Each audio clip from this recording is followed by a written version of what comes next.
नमस्कार। सुबह 9 बजे की खबरों में आप सभी का स्वागत है। मैं हूं नीलू। करते हैं खबरों की शुरुआत। सबसे पहले बात जिला पंचायत चुनाव की, तो जिला पंचायत सदस्य चुनाव औरैया तृतीय से बीजेपी प्रत्याशी की जीत हो गई है। 2500 वोटों से जीती है प्रियंका दुबे। जिला पंचायत सदस्य पद पर प्रियंका दुबे ने जीत दर्ज की है। 2500 वोटों से प्रियंका दुबे ने ये जीत दर्ज की है। औरैया तृतीय से बीजेपी प्रत्याशी की ये जीत बेहद अहम मानी जा रही है। औरैया से खबर है, जहां पर जिला पंचायत सदस्य चुनाव में बीजेपी प्रत्याशी की जीत हुई है। 2500 वोटों से ये जीत हुई है। रवि तिवारी इस वक्त फोन लाइन पर हमारे साथ जुड़ गए हैं। रवि, एक बड़ी जीत कही जा सकती है बीजेपी की, वो भी औरैया से। जी देखिए, बिल्कुल ठीक कहना आपका है कि जिला पंचायत सदस्य के लिए जो मतगणना चल रही थी उसमें ये पहले प्रत्याशी घोषित हुए हैं। राजकुमार दुबे ये भाजपा समर्थित प्रत्याशी थे। इनकी पत्नी चुनाव लड़ रही थी, महिला सीट थी। प्रियंका दुबे इनकी पत्नी चुनाव लड़ रही थी, जो 2500 वोट से जीती। तो कहीं ना कहीं ये भारतीय जनता पार्टी का एक खाता खुला हुआ है। लेकिन मैं आपको बता दूं कि 23 जिला पंचायत सीटों की जो मतगणना चल रही है उसमें इकलौती ये सीट है जो भारतीय जनता पार्टी के खाते में आई है। अन्य जगहों पर समाजवादी पार्टी और बहुजन समाजवादी पार्टी के प्रत्याशी ही आगे चल रहे हैं। फिलहाल 2500 वोट से जो जीत हुई है, इससे भाजपा समर्थकों में उत्साह देखने को मिल रहा है। बिल्कुल, तो बड़ी जीत कही जा सकती है इसलिए क्योंकि औरैया समाजवादी पार्टी का गढ़ है और यहां पर एक सीट पर ही सही लेकिन बीजेपी ने अपना खाता खोला है। बहुत बहुत शुक्रिया आपका रवि, हमारे साथ जुड़ने के लिए। और मुरादाबाद में फायरिंग हुई है, पथराव हुआ है। चुनावी रंजिश को लेकर दो पक्ष आपस में भिड़ गए हैं। मारपीट का वीडियो अब सोशल मीडिया पर वायरल हो रहा है। पथराव फायरिंग में कई लोगों के घायल होने की बात भी सामने आ रही है। थाना कुंद्रकी क्षेत्र का यह पूरा मामला बताया जा रहा है, जहां पर दो प्रत्याशी के समर्थक जो थे, दो गुट आपस में बताए जा रहे हैं, जो चुनावी रंजिश के चक्कर में आपस में भिड़ गए। पथराव हुआ, फायरिंग हुई, जिसमें कई लोग घायल भी हो गए।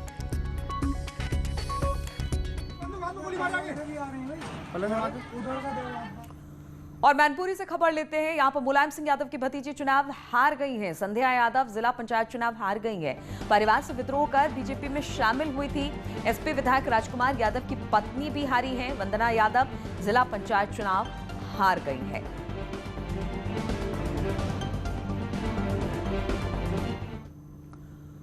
और अब एक अच्छी खबर आपको दिखाते हैं, जो कि रामपुर से आई। वरमाला छोड़ मतगणना स्थल पर पहुंची दुल्हन जीत का सर्टिफिकेट लेने पहुंची है। दुल्हन बीडीसी चुनाव में जीती है। पूनम शर्मा नाम है इनका। रामपुर के मिलक ब्लॉक का ये पूरा मामला है, जहां पर सर्टिफिकेट लेने के बाद शादी की रस्में पूरी की गई। तो पूरी शादी के जोड़े में यहां पर पहुंची और फिर अपने जीत का सर्टिफिकेट लिया है। बातचीत करने के लिए विशाल रामपुर से हमारे साथ जुड़ गए हैं। विशाल, एक तरफ तो शादी होने वाली थी और दूसरी तरफ जीत हो गई और पूनम शर्मा अपने शादी के जोड़े में ही पहुंच गई। जी बिल्कुल, मैं आपको बता दूं कि ये मिलक ब्लॉक का मामला हैगा। ये मोहम्मदपुर जदीद एक गांव पड़ता है, जहां वार्ड नंबर 135 से बीडीसी की जो मेंबर थी, बीडीसी के जो प्रत्याशी थी पूनम शर्मा, जो 23 वर्ष थी, उनकी कल शादी थी। तो वो जब उनको पता चला कि उनको जो चुनाव जीत गई है बीडीसी का, तो वो अपनी बरमाला छोड़ करके जो है वो क्या कहते हैं अपना जीत का सर्टिफिकेट लेने पहुंची। सर्टिफिकेट लेने के बाद जब वो घर पहुंची, तब शादी की बाकी रस्में हुई। उन्होंने अपने जो मुकेश नाम के जो प्रतिद्वंदी थे उनको 31 वोटों से हराया है। और पूनम शर्मा की जो शादी है ये जिला बरेली के बपरी थाना क्षेत्र में हुई है। जी चलिए, तो ये भी एक तस्वीर देखने को मिली, जहां पर प्रत्याशी की शादी थी, लेकिन जब जीत दर्ज की तो पहले सर्टिफिकेट लेने पहुंची और उसके बाद शादी की तमाम रस्में भी पूरी की। विशाल, बहुत बहुत शुक्रिया आपका जानकारी देने के लिए। तो तस्वीरें हम आपको दिखा रहे हैं किस तरह से वरमाला छोड़ मतगणना स्थल पर पहुंची दुल्हन, क्योंकि ये चुनाव में खड़ी थी और यहाँ पर जब जीत दर्ज की इन्होंने, तो फिर दुल्हन के लिबास में ही ये पहुंची मतगणना स्थल। वहां पर इन्होंने अपना सर्टिफिकेट जीत का लिया है। बीडीसी चुनाव में पूनम शर्मा की जीत और दुल्हन के जोड़े में ये अपनी जीत का सर्टिफिकेट लेने पहुंची।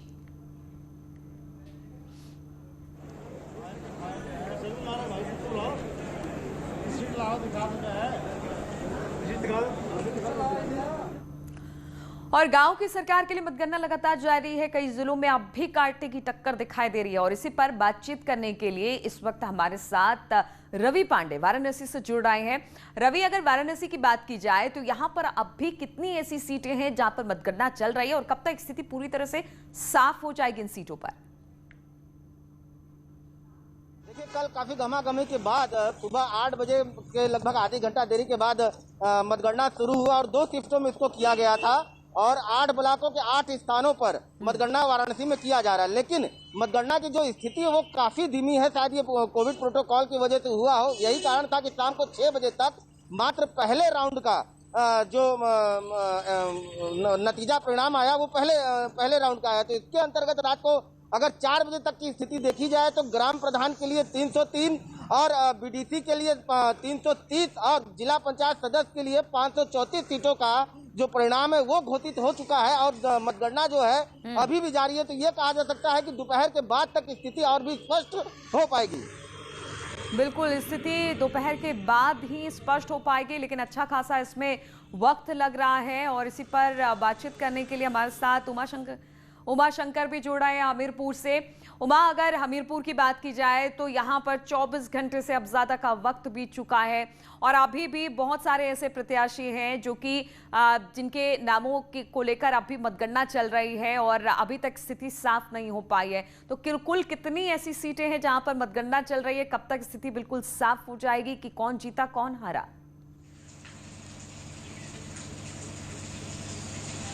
देखिए, मैं बता देना चाहता हूँ, हमीरपुर में भी कल सुबह 8 बजे से लगातार मतगणना चल रही है और यहाँ पर 2 शिफ्टें बनाई गई थी। सुबह 8 बजे से लेकर के रात 8 बजे तक जो 630 कैंडिडेट लगाए गए थे काउंटिंग के लिए, उसके बाद दोबारा 8 बजे से लेकर के दूसरे 630 कैंडिडेट लगाए गए। कुल मिला के 1360 मतकर्मी लगाए गए हैं जो तरीके से लगातार काउंटिंग कर रहे हैं। लेकिन जो काउंटिंग का जो नज़रिया है वो थोड़ा सा स्लो है, जिसकी वजह से अभी क्लियर साफ नहीं हो पाई है, क्योंकि 17 सीटें हमीरपुर जिला पंचायत सदस्यों की हैं, लेकिन एक भी सीट अभी क्लियर नहीं हो पाई है। ये दोपहर बाद ही क्लियर हो सकता है कि इनमें कौन प्रत्याशी जीतता है। लेकिन प्रधानों ये की जो बात की पूरा जाए जो प्रोसेस है एक गिनती का, वो बहुत स्लो चल रहा है। जिस तरह से रवि से भी बात हो रही थी कि वाराणसी में भी अभी ही गिनती शुरू हुई है, काफी वक्त लगेगा।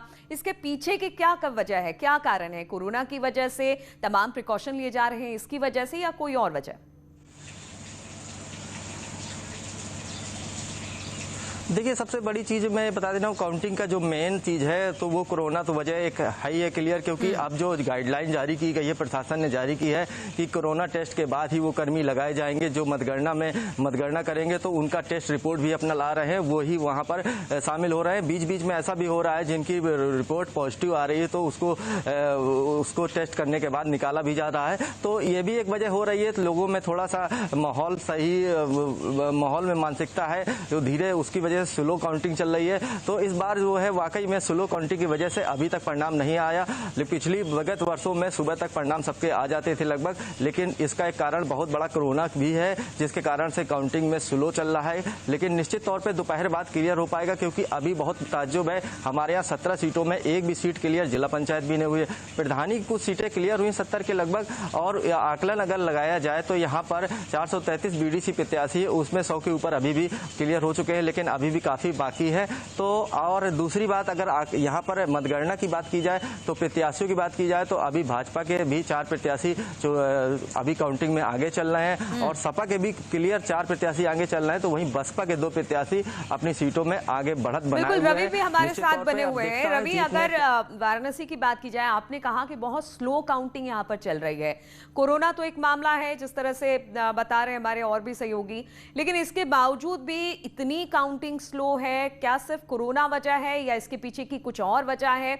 और स्थिति क्या देख रहे हैं काउंटिंग सेंटर की? क्योंकि कल हमने देखा था बहुत सारी जगहों पर जो प्रत्याशी थे उनके समर्थक वहां पर पहुंच गए थे। उस लिहाज से स्थिति किस तरह की है? सब ठीक है?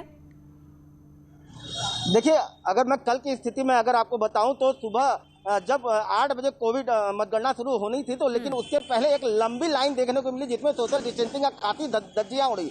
उस वक्त कोविड जांच की जा रही थी और जिसका रिपोर्ट निगेटिव आ रहा था वही उसके बाद अंदर जा रहा था। तो इस प्रक्रिया में भी काफी देर लगी और उसके बाद जब अंदर की जो मतगणना शुरू हुई तो उसमें एक तो कोविड प्रोटोकॉल जो है वो खासा प्रभावित कर रहा है, और दूसरी चीज ये है कि जो मतगणना जो कर्मी है, जो 2020 कर्मी है, उनमें भी एक जो डर व्याप्त है। तो यही कारण है कि प्रोटोकॉल को लेकर के वो काफी पालन कर रहे हैं और मतगणना पूरी ही सावधानी के साथ किया जा रहा है। तो ये एक बहुत बड़ा कारण है कोविड मतगणना शुरू होने का। बिल्कुल। और रवि, ये भी आपसे जानना चाहेंगे, कल हमने देखा बहुत सारे ऐसे सेंटर्स थे जहां पर ये कहा गया कि काउंटिंग्स के लिए वहां पर लोग पहुंच गए, जिनको टीचर्स को लगाया गया था, अधिकारी जो भी काउंटिंग सेंटर पे लगाए गए थे लोग, उनमें से कई लोग कोरोना पॉजिटिव मिले, तो किस तरह से टेस्टिंग करके ये लोग अंदर जा रहे हैं और किस तरह से तमाम कोविड प्रोटोकॉल का पालन किया जा रहा है मतगणना के दौरान? देखिए, सबसे पहले मैं ये बताऊं कि आपने सवाल पूछा कोविड प्रोटोकॉल का पालन, तो कोविड प्रोटोकॉल का पालन कहीं भी किसी भी तरीके से नहीं हुआ। पूरी तरीके से सोशल डिस्टेंसिंग की कल धज्जियां उड़ी हैं, जबकि बनारस अति संवेदनशील इलाकों में है। लेकिन कल की जो केंद्रों की जो तस्वीर थी वो काफी भयावह थी। लेकिन बावजूद इसके जिला प्रशासन जो केंद्र के अंदर प्रवेश करने के पहले लोगों का कोविड टेस्ट कर रहा था और जिसके बाद जिसका निगेटिव आ रहा था उसके अंदर प्रवेश किया था। कम से कम बनारस की 2 से 3 केंद्र ऐसे थे जहाँ 4 से 5 की संख्या में लोग पॉजिटिव भी आए। लेकिन जो भीड़ थी उस भीड़ में जो मतलब जांच हो रहे थे वो काफी डरावनी थी। अगर कोविड प्रोटोकॉल की बात की जाए, कोरोना नियमों की बात की जाए, सोशल डिस्टेंसिंग की बात की जाए तो बनारस में वो कहीं से भी नहीं दिखी। बिल्कुल, और ये सबसे बड़ी बात है। अगर शासन प्रशासन सुन रहा है तो इस पर खासा ध्यान रखे, क्योंकि पंचायत चुनाव की मतगणना अपनी जगह है, चुनाव अपनी जगह है, लेकिन कोविड प्रोटोकॉल का पालन कराना भी अपनी जगह है। लखनऊ से राजीव पे हमारे साथ जुड़ गए हैं। राजीव, अगर लखनऊ की बात की जाए तो यहाँ पर अब कितनी सीटें बची हैं जिन पर अब भी मतगणना चल रही है? कब तक स्थिति साफ हो जाएगी? क्योंकि कोविड काल है, इसलिए मतगणना हम देख रहे हैं कि कल से शुरू हुई थी, जो अब तक चल रही है, और अभी भी कई जगह पर ऐसे कहा जा रहा है कि देर शाम हो जाएगी, तो वहां पर क्या स्थिति? देखिए, राजधानी लखनऊ में भी कमोबेश यही हाल है। राजधानी लखनऊ में करीब अभी 150 ऐसी सीटें हैं जहां पर परिणाम आना बाकी है। तो ऐसे में उम्मीद जताई जा रही है कि राजधानी लखनऊ के भी जो विभिन्न ब्लॉक है जहां पर काउंटिंग चल रही है वो देर शाम तक हो सकती है और वहां पर जो परिणाम है वो सारे देर शाम तक आ सकते हैं। ऐसे में क्योंकि ये पहला मौका है जब विभिन्न राजनीतिक दल अपने सिंबल पर जिला पंचायत सदस्य के पद पर चुनाव लड़ रहे हैं, तो ऐसे में जो कल रात का जो 11:30 बजे तक का परिणाम आया है उसमें 172 सीटों पर बीजेपी ने जीत दर्ज की है और 139 सीटों पर समाजवादी पार्टी ने जीत दर्ज की है। वहीं 40 सीटों पर बहुजन समाजवादी पार्टी और 40 सीटों पर कांग्रेस ने भी जीत हासिल की है। तो कुल मिलाकर जो उत्तर प्रदेश की 3025 जिला पंचायत सदस्य की पद हैं जहां पर चुनाव राजनीतिक दलों ने लड़ा था, उन पर जो परिणाम आएगा वो आज देर शाम तक ही क्लियर हो पाएगा। राजधानी लखनऊ के विभिन्न ब्लॉकों में लगातार कल सुबह से ही ये काउंटिंग चल रही है और ये कोशिश की जा रही है कि कोविड-19 का जो प्रोटोकॉल है उसे फॉलो कराया जाए, क्योंकि इन तमाम सेंटरों पर कई ऐसे एजेंट और प्रत्याशी और कर्मचारी मिले हैं जो कोरोना पॉजिटिव पाए गए हैं। तो ऐसे में कहीं ना कहीं कोरोना को लेकर लोगों में पहले से ही दहशत है और जिला प्रशासन ये कोशिश कर रहा है कि ये सुनिश्चित कराया जाए कि कोविड-19 के प्रोटोकॉल का सख्ती से पालन कराया जाए। और यही कारण है कि लोगों की एंटीजन RT-PCR रिपोर्ट के या फिर उनका जो थर्मल स्कैनिंग है उसी के आधार पर मतगणना जारी है, लेकिन प्रशासन के सामने चुनौती ये भी है कि कोविड के नियमों का भी पालन कराना है और इस वजह से शायद इतना वक्त पंचायत चुनाव के नतीजों को लेकर सामने आ रहे हैं। बहुत बहुत शुक्रिया आप सभी का हमारे साथ जुड़ने के लिए। और इस वक्त एक लखनऊ से बड़ी खबर आ रही है, जहां पर बीजेपी प्रदेश प्रवक्ता मनोज मिश्र का निधन हो गया है। सीएम योगी ने जताया है शोक। सीएम योगी ने परिवार के प्रति संवेदना जताई है। तो बड़ी खबर हम आपको बता दें, बीजेपी प्रदेश प्रवक्ता मनोज मिश्र का निधन हो गया है। सीएम योगी ने अब इसको लेकर शोक जताया है। सीएम योगी ने परिवार के प्रति संवेदना जताई है।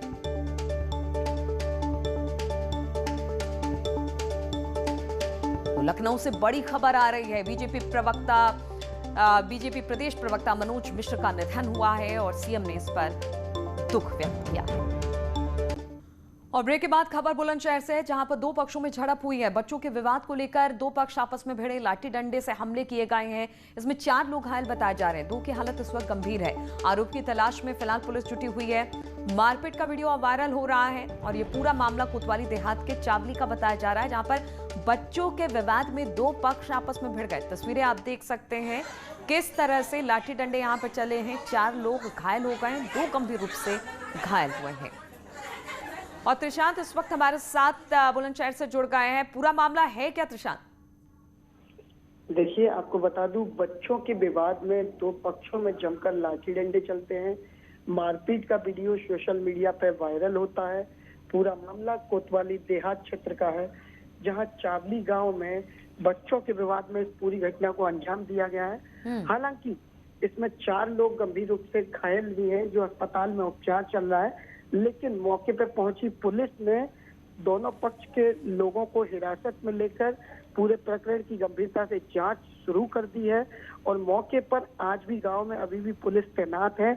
और जिस तरीके से घटना को अंजाम दिया गया है, उसके बाद पूरे मामले की पुलिस गंभीरता से जांच कर रही है, लेकिन अभी इसमें 4 लोग अस्पताल में भर्ती हैं जिनका उपचार चल रहा है और मामूली कहासुनी को लेकर ये पूरी घटना को अंजाम दिया गया था।